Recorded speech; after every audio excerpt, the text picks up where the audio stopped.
Oh, sweet. How we doing? All right, sixth grade boys, I hear you. So did everybody have a fun weekend?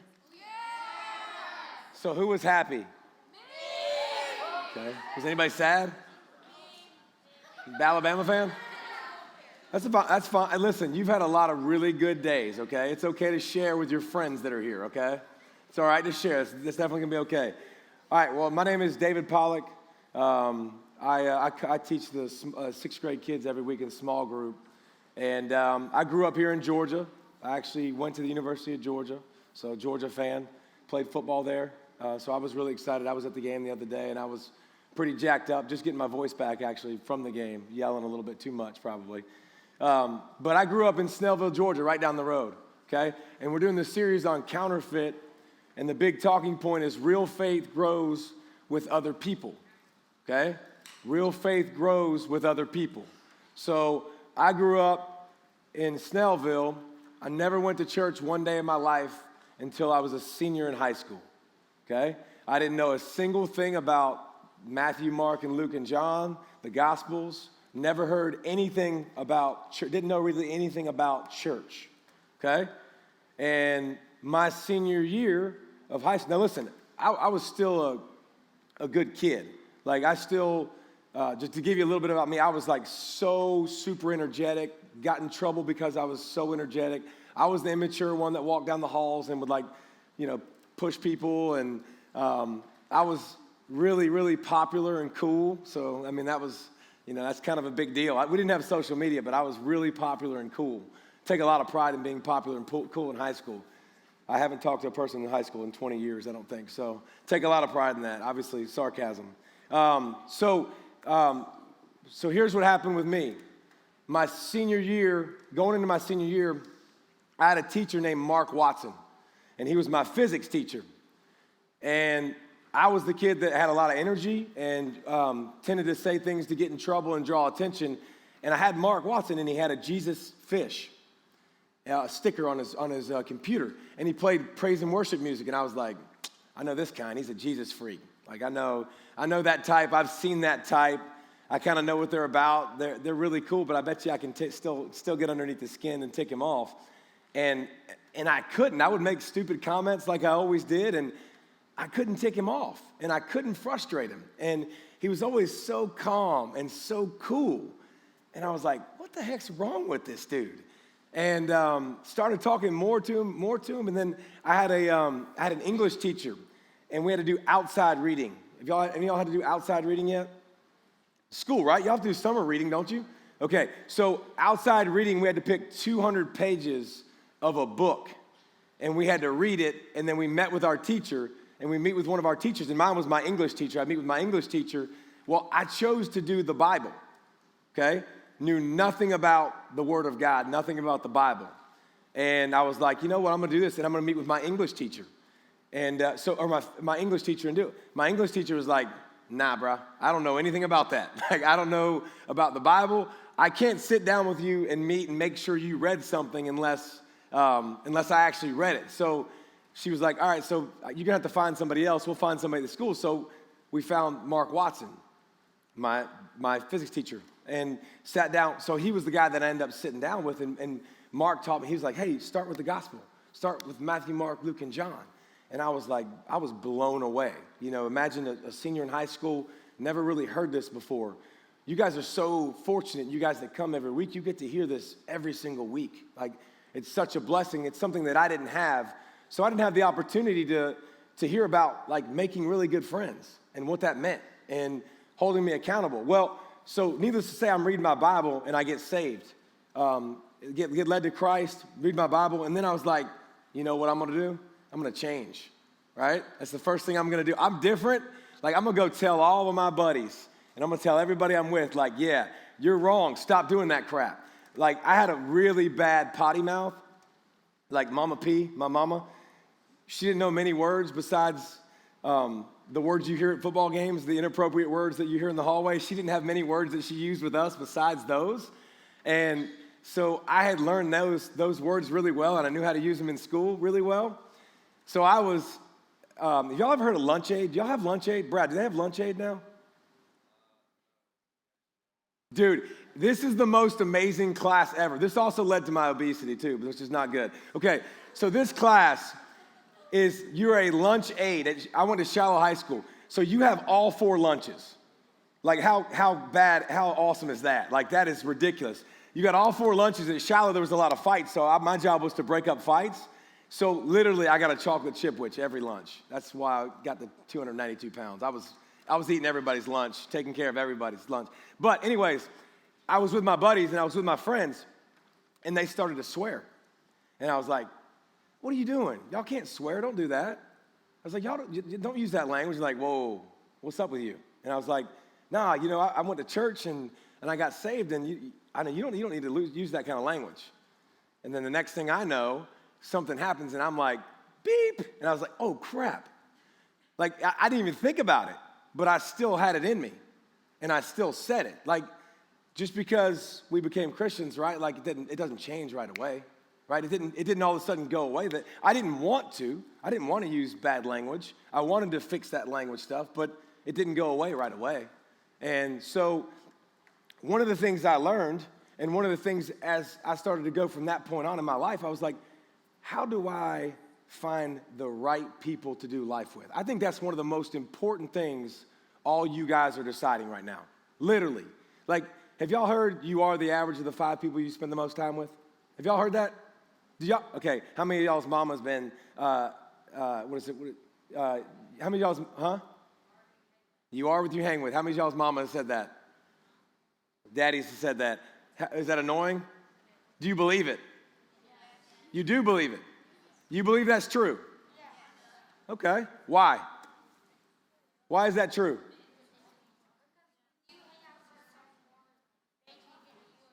Okay, that's interesting. So y'all know that, right? Y'all know you are what you hang with. Okay, let me ask you another question. Y'all be honest. Especially some of y'all boys up here too that are a little bit older. Do you ever get that feeling when you're hanging out with somebody that it's wrong? You do? Okay. Do you ever get a feeling you don't want somebody to see you with a certain people?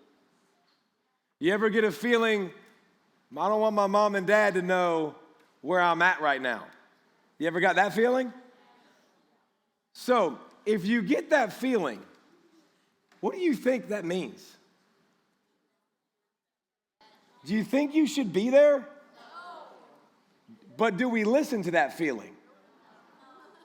No. So I would encourage y'all to start to listen to that feeling. You can put the first verse up there, 13:20 Proverbs.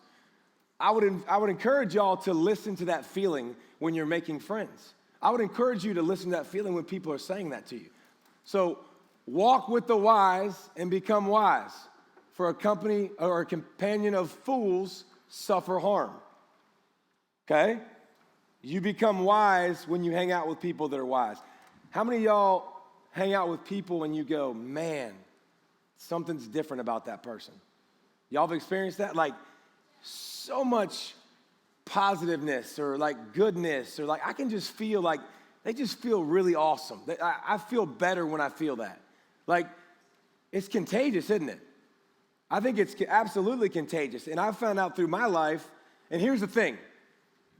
I know y'all also get annoyed with your parents. I got annoyed with my parents. Now I'm a parent. And as you get older and you look back, you go, okay, they knew a little bit more than I did because why? Why do your parents know more than you do? I'm about to say, it's not about being older. Well, yeah, it is. It is about being older. Okay, it's about being older, but here's the thing, guys. We've already screwed it up. We've already messed it up. Like, we've already been through a stage in school where I wanted to do things because I wanted to look cool. I wanted to look popular. We went through those phases. And then we look back now and we go, didn't matter. Didn't matter at all. Still doesn't matter to this day because I still don't know who the heck the prom queen was. The only thing I know was who was most athletic because it was my fat butt. Like, that's the only thing I know. I don't remember all the accolades. I don't remember all that stuff that goes with it.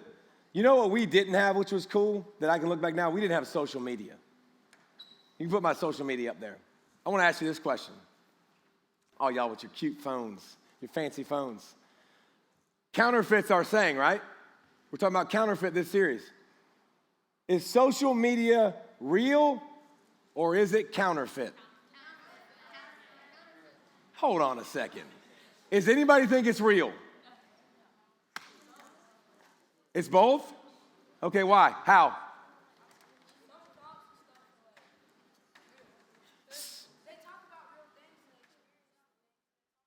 Do you follow the real accounts or do you follow both? Okay, that's really interesting to me. Okay, that's really interesting. I didn't think y'all would say that. I thought some of y'all would say social media is real. What? The Bible app's cool. I like the Bible app. Yes. Is that social media? Okay, well, thank you for your input, Mac. Daggum meathead.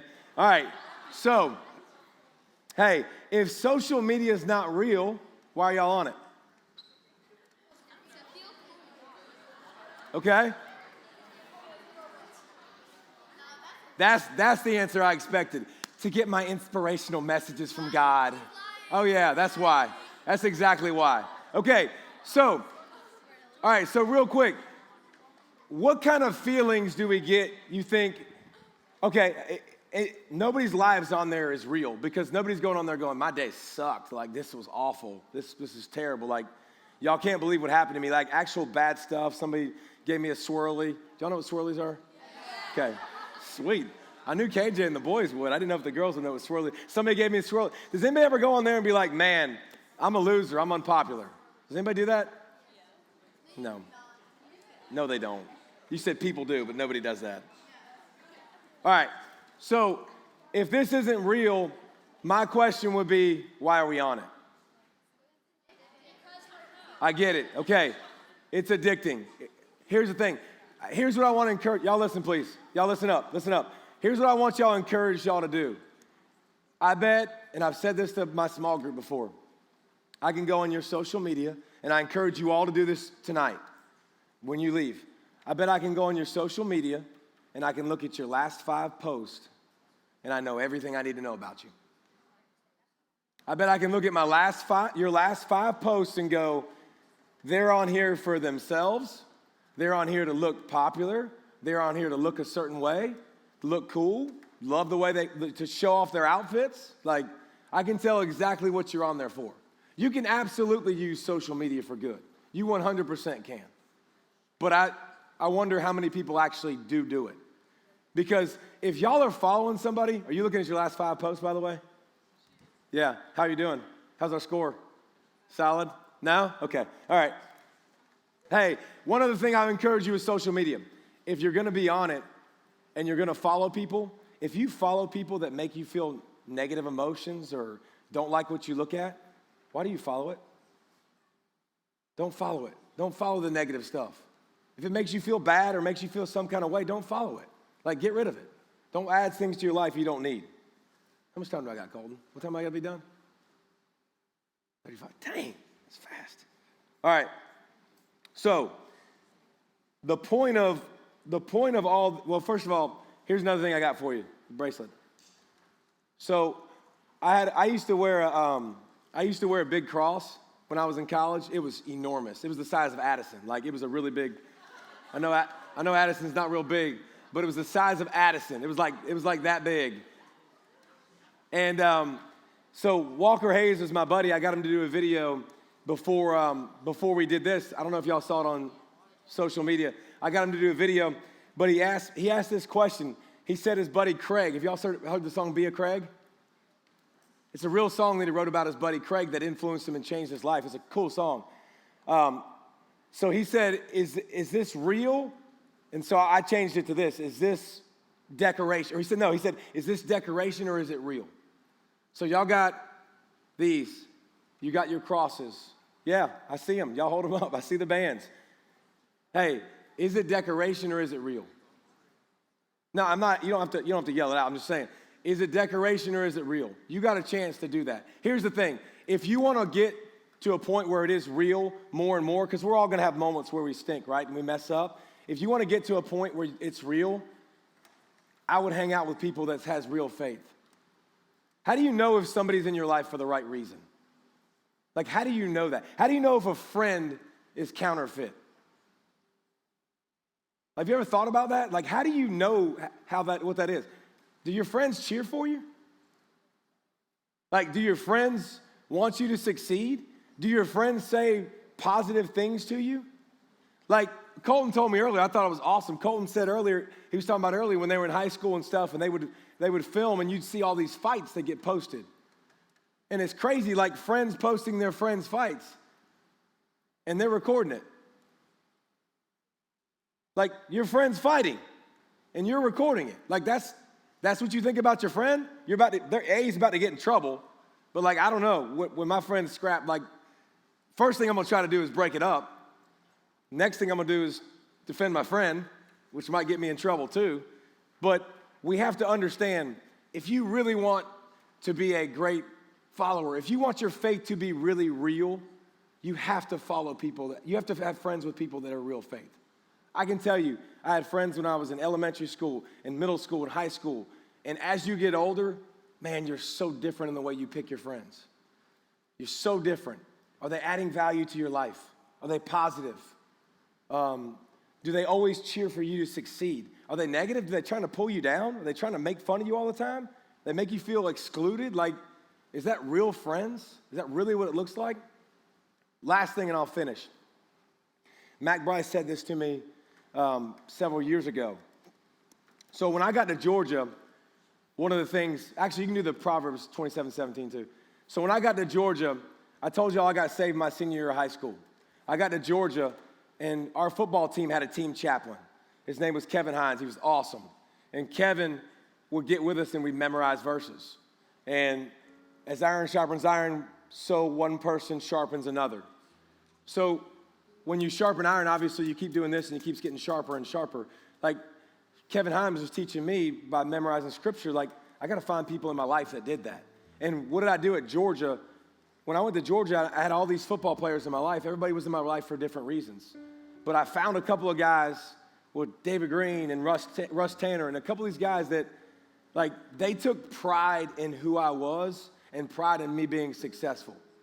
And Mac, you saw me in downtown Athens at a bar. What was I drinking? Milk. Does the body good, right? Like, I wanted to be big and strong. Hey, I was drinking milk. And there was a reason I was drinking milk. Like, everybody went downtown and they don't drink milk, okay? There's not a lot of milk drinkers. They were partaking in other things. And guess what? Every time my friends came up, because I played football and I was well known, everybody was like, hey, I want to buy you a beer. I want to buy you a shot. And I'm like, I don't drink. Thank you very much. But you know what? A couple of friends that I had with me, by the time I got to be a sophomore, by the time I got to be a junior, and people came up to me, dude, they took so much pride in telling them he doesn't drink. Leave him alone, please.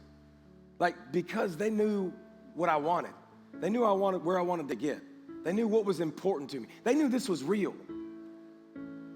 Like, this isn't fake. My faith's not fake. It's the most important thing to me. So I will absolutely give up in things that you deem important right now. Like, my favorite, here you go, Alabama girl, okay? My favorite Nick Saban quote is, don't give up what you want for what you want right now. Okay? I'm going to say that again because it took me like 6 times hearing it, so that's going to take y'all a few. Don't give up what you want for what you want right now. Did it click yet? Okay? So when I was in 8th grade, I knew I wanted to play in the NFL. That was my dream. I was going to go do everything I could to get that dream. When I was watching the World Cup, I heard the athletes talking about they don't drink carbonation because if you drink carbonation, it hurts your conditioning. I was in 8th grade. A lot of y'all are close to that point. I was in 8th grade. That's the last time I've ever touched a carbonated beverage in my life. Didn't touch another one. You know why? Because I had a goal to get here. And to get here, I got to give up some of the things now. I got to give up some of the things that we think are important, like being popular, getting likes, all that stuff. I got to give up some of that. But more importantly, like, you got to get to the point where your faith, you got to get to the point where your faith isn't alone. You're not a person on an island. Find friends, connect with people at church, connect with people at school. Find those people that are going to be in your life for the right reasons, because they are there. They absolutely are there. Does that make sense? Does that connect? Like, y'all have an opportunity now to make those friends, because you're not in 6th grade, 7th grade, 8th grade. Like, y'all are still learning and growing and figuring out who you guys want to be. But make friends that are going to be friends that go, hey, man, look at your wrist. Hey, man, what about that cross you wear? Yeah. It's not just about what you making your decisions. Your decisions impact other people, and find those people in your lives, dudes. Appreciate it. Colton?